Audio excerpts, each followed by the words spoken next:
Bueno, pero para entender un poco más de las raíces profundas que pueda tener este conflicto con este grupo de 240 ciudadanos haitianos, es que invitamos al doctor Emmanuel Mompoan, médico, salubrista y quien vive en Chile hace muchos años, ¿no, doctor?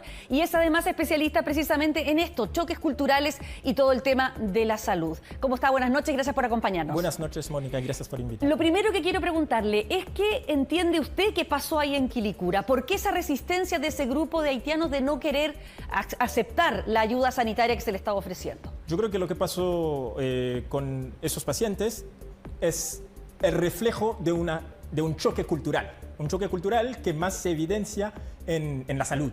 Sí. En la salud porque mayormente se tiende a creer que los pacientes haitianos tienen una misma cosmovisión, una misma forma de entender el proceso de salud de enfermedad o una misma representación cultural en salud que los chilenos. O sea, no es así. No es un problema de lenguaje.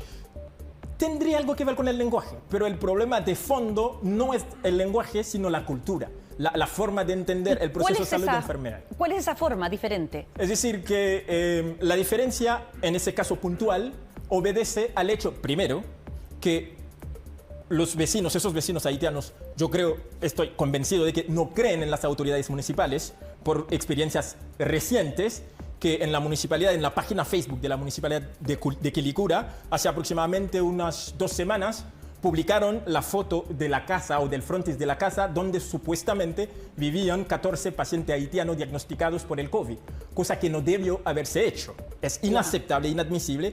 Para nosotros es una expresión de racismo puro, de racismo biologicista, etc.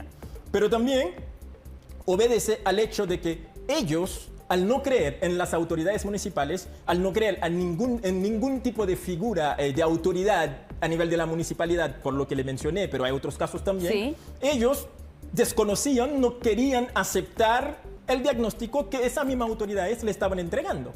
Y muchas personas dicen, no, lo que pasa es que ellos no creen que los negros pueden tener la enfermedad. Obviamente es un rumor que corrió, pero al final yo creo que puede haber algunos que no lo creen, pero el grueso de ellos no creen en el diagnóstico desde mi punto de vista porque no creen en las autoridades municipales, porque tienen muy mala experiencia y una experiencia muy pésima con las autoridades municipales hace poco.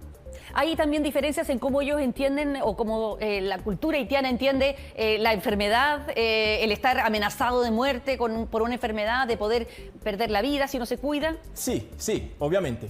Nosotros tenemos nuestra manera de entender, es cultural, de entender el proceso, estar enfermo, estar con buena salud o estar teniendo su vida corriendo riesgo.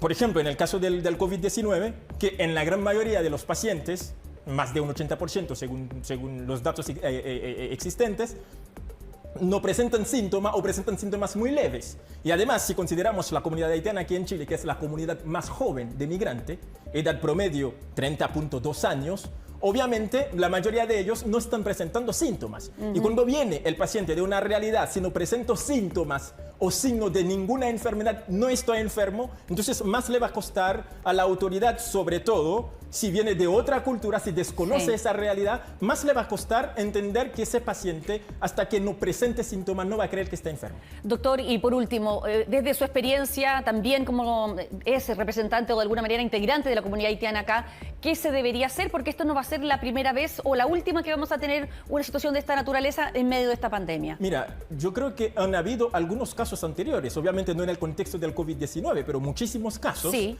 Pero yo creo que lo que no se debe hacer, porque no estoy para dar lecciones, sino mi punto de vista es considerar primero que si bien es muy positivo que existan facilitadores para facilitar la comunicación, pero poner más énfasis en que el rol del facilitador obedece más a una necesidad por facilitar una comunicación más desde lo cultural que desde lo lingüístico. Lo cultural para mí ahí es más importante en un 80% y luego lo lingüístico, pero también tratar de entender esa problemática, esas fricciones culturales desde los determinantes sociales de la salud. Por ejemplo, desde la estigmatización, el racismo, la discriminación, la exclusión social. Porque, para ponerle un ejemplo, ¿usted cree que si ellos fuesen un grupo de italianos o de chinos, las cosas hubiesen pasado así? Yo creo que no. Muy bien, doctor Emmanuel Mompoan, gracias por acompañarnos esta noche y darnos más explicaciones en esta situación. Muchísimas gracias y gracias a ustedes. Muy buenas noches.